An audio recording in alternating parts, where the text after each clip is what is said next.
Mexico is spiraling out of control. Vámonos. Vámonos.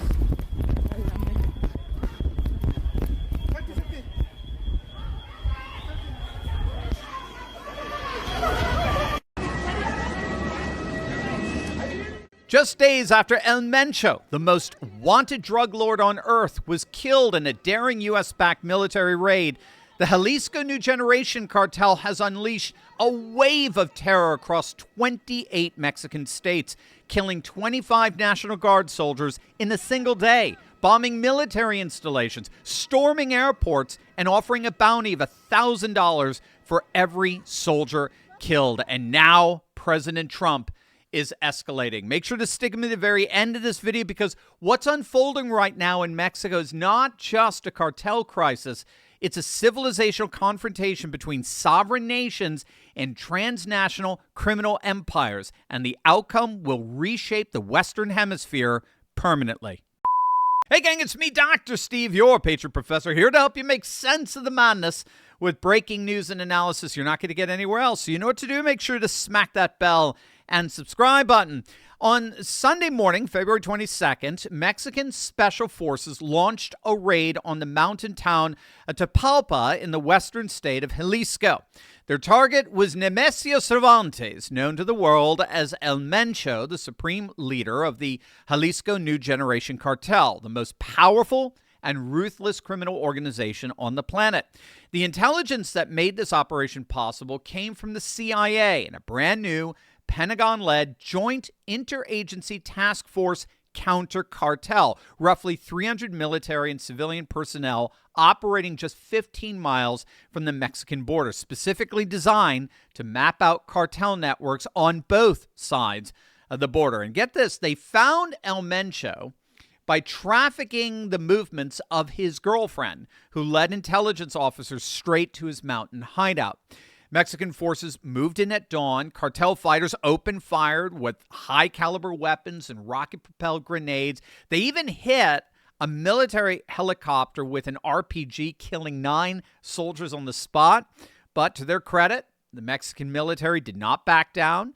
They established a perimeter. They tracked El Mencho into the surrounding woods and found him critically wounded along with 2 bodyguards. All 3 were airlifted out, but El Mencho never made it. He died in transit. At the compound, authorities seized an arsenal of rifles, grenade launchers, rocket launchers, mortar shells, armored vehicles. This wasn't a drug operation. This was, in effect, a military base.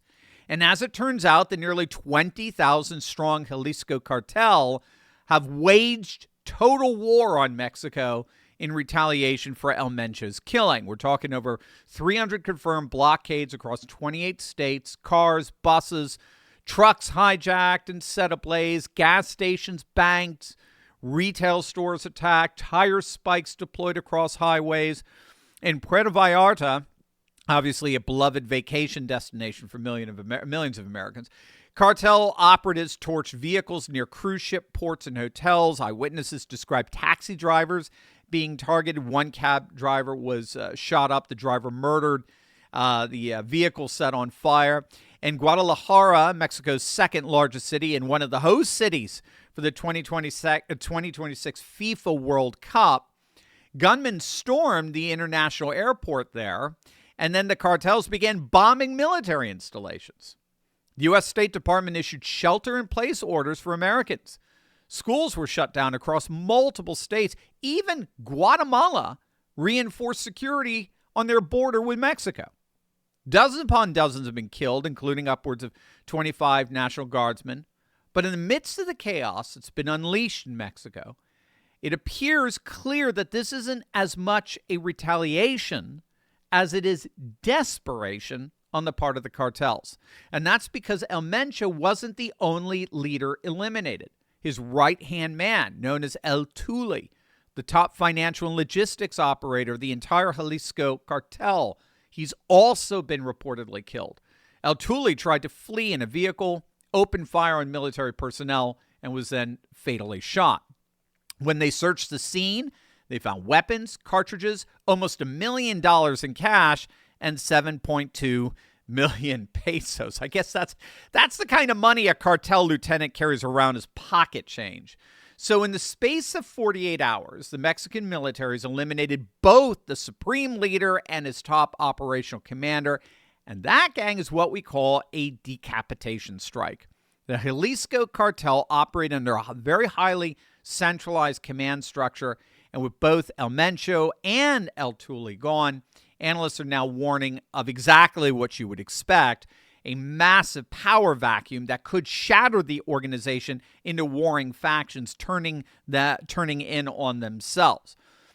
But it's what none other than Elon Musk just said that's become the most controversial moment of them all in all of this.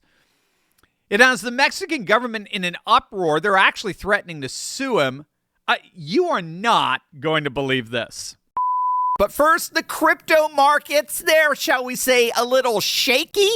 But this is exactly when patriots win. Let's be clear. Moments like this are unsettling, right? Prices dip, headlines scream, and the so-called experts tell everyday Americans to sit tight and do nothing. But if you studied history, really studied it, you know something crucial. Every major leap forward begins with a pullback. Crypto has never moved in straight lines. It shakes out the weak hands, and then time and time again, it surges higher, rewarding those who understand the moment they were in. This isn't chaos. This is a reset. While political dysfunction and economic uncertainty continue to rattle the system, smart patriots are doing what they've always done. They're staying calm. They're thinking long term. They're positioning themselves for the rebound. That's why so many families, including my own, are turning to Block Trust IRA, not out of panic, but out of confidence. Their Animus AI technology works around the clock, helping safeguard your assets through volatility, bank disruptions, and market whiplash, so you don't have to stare at charts all day wondering what comes next. But here's the inside line. Animus AI doesn't just play defense. It's lying in wait. It's positioned to be the very first one off the starting blocks the second the bull starts running again. And in crypto, it always runs again.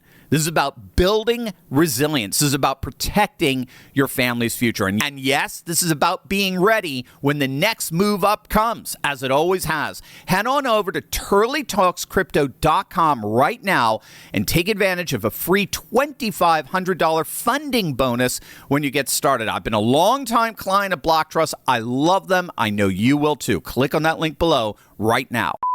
There is an international firestorm that's erupting around Mexico in terms of just how far the cartels have penetrated into the Mexican government.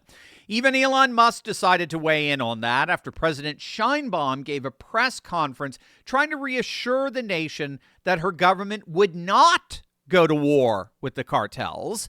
Musk responded by posting, quote, "She's just saying what her cartel bosses tell her to say. Let's just say that their punishment for disobedience is a little worse than a performance improvement plan."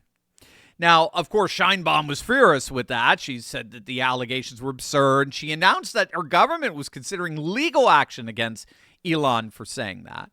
But meanwhile, President Trump himself piled on, posting on social media the day after the raid that Mexico must step up their efforts on cartels and drugs.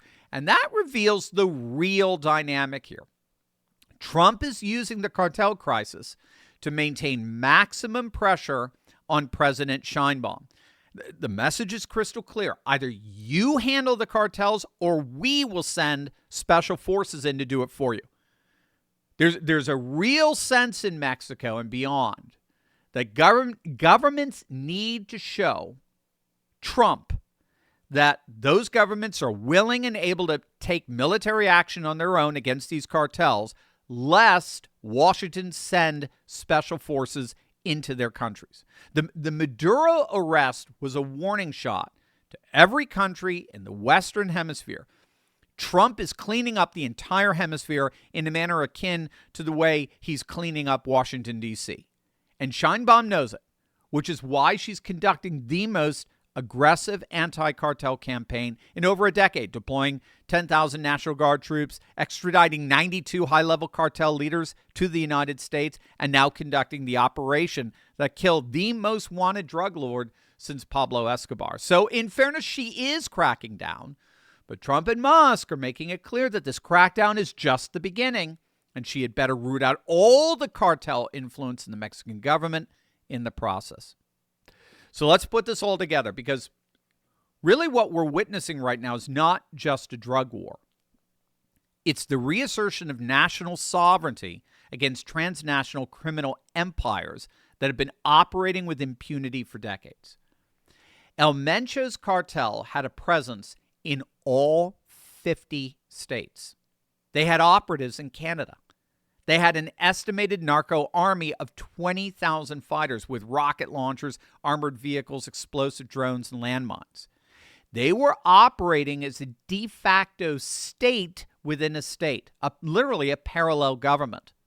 And the events of the last 72 hours are a declaration that the true states, the true governments, the United States and Mexico, are taking their sovereignty back from this invasion.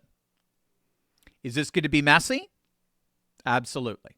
The violence we saw is a reminder that decapitating a cartel creates a dangerous power vacuum. Rival factions will fight for control. Even rival cartels, like this Sinaloa cartel, they're going to try to exploit the Jalisco cartel's moment of weakness, no question.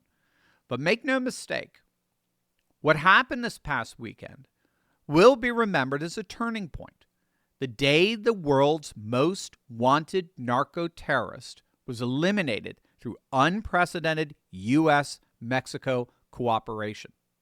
The day his right-hand man was hunted down within 24 hours. And the day a nation began to reclaim its sovereignty from the criminal empires that have been, as President Trump himself said, running Mexico. The new civilizationalist world is rising. National sovereignty is back. The cartels just found out what happens when two nations decide they've had enough. And that restoration is just beginning. Hey gang, if you like this video, come join me in the Courageous Patriots Club. That's where we have the real conversation, exclusive weekly content, and our Monday night live Q&A with patriots just like you. Click the link below, get access, and I'll see you inside.